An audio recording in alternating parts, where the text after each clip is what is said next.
मित्रांनो, वेदना, ताप आणि सूज कमी करण्यासाठी वापरल्या जाणाऱ्या नेमेस्लाईड या औषधाच्या 100 मिलीग्राम पेक्षा उच्च डोस असलेल्या औषधावर आता भारत सरकारने बंदी घातली आहे. या बंदीबाबतचा आदेश दिनांक 29 डिसेंबर 2025 रोजी जारी करण्यात आलेल्या अधिसूचनेतून लागू झालेला आहे.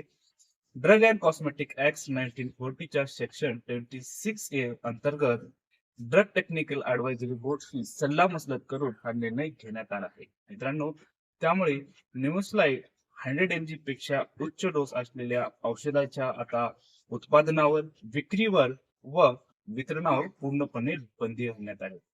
हा निर्णय सर्वसामान्य रुग्णांसाठी, औषध विक्रेत्यासाठी व डॉक्टरांसाठी खूप महत्वाचा आहे. नेमकं निमस्लाइड हे औषध काय आहे, या औषधावर बंदी का घालण्यात आली आणि या बंदीचा परिणाम वेदना, ताप आणि सूज कमी करण्यासाठी होणाऱ्या इतर औषधावर काही होणार आहे का, याबद्दल सविस्तर माहिती आपण या व्हिडिओमध्ये पाहणार आहोत. नमस्कार, मी फार्मासिस्ट सोमनाथ आणि आपण पाहताय समर्थ फार्मसी हे युट्यूब चॅनल. मित्रांनो, निमोस्लाइड हे औषध काय आहे? निमोस्लाइड हा एक नॉन स्टेरॉइडल अँटी इन्फ्लेमेटरी कॅटेगरीचा ड्रग असून या औषधाचा उपयोग वेदना, ताप व सूज कमी करण्यासाठी केला जातो. हे औषध 100 मिलीग्राम व त्यापेक्षा उच्च डोस मध्ये सुद्धा मार्केटमध्ये उपलब्ध आहे. नेक्स्ट मित्रांनो, निमोस्लाइड हे औषध का बॅन करण्यात आलं? तर मित्रांनो, निमोस्लाइड या औषधामुळे होणारे लिव्हरवरती जे दुष्परिणाम आहेत, जे लिव्हरचे जे होणारे आजार आहेत, हा एक जागतिक कन्सर्न होता. हा एक ही एक खूप मोठी समस्या होती. हे औषध लिव्हरसाठी सुरक्षित नसल्यामुळे अन्न सुरक्षा धोरणानुसार हे औषध भारत सरकारने बॅन करण्यात आले आहे.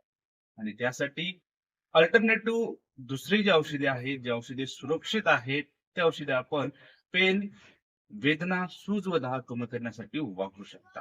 त्यामुळे मित्रांनो, या औषधाचा वापर तसेच उत्पादन, वितरण आणि विक्री आता थांबणार आहे. हे औषध आता कंपन्यांना मार्केटमधनं विड्रॉ करावं लागणार आहे, परत मागवावं लागणार आहे व या औषधाचं उत्पादन सुद्धा थांबवावं लागणार आहे. त्यामुळे मित्रांनो, निमोस्लाइड या औषधाचा वापर आता 100 मिलीग्राम पेक्षा जास्त डोस मध्ये थांबणार आहे. मित्रांनो, व्हिडिओ मध्ये दिलेली माहिती इन्फॉर्मेटिव्ह वाटली असेल, आवडली असेल तर व्हिडिओला शेअर करा, लाईक करा व समर्थ फार्मसी युट्यूब चॅनलला सबस्क्राईब नक्की करा. थँक्यू.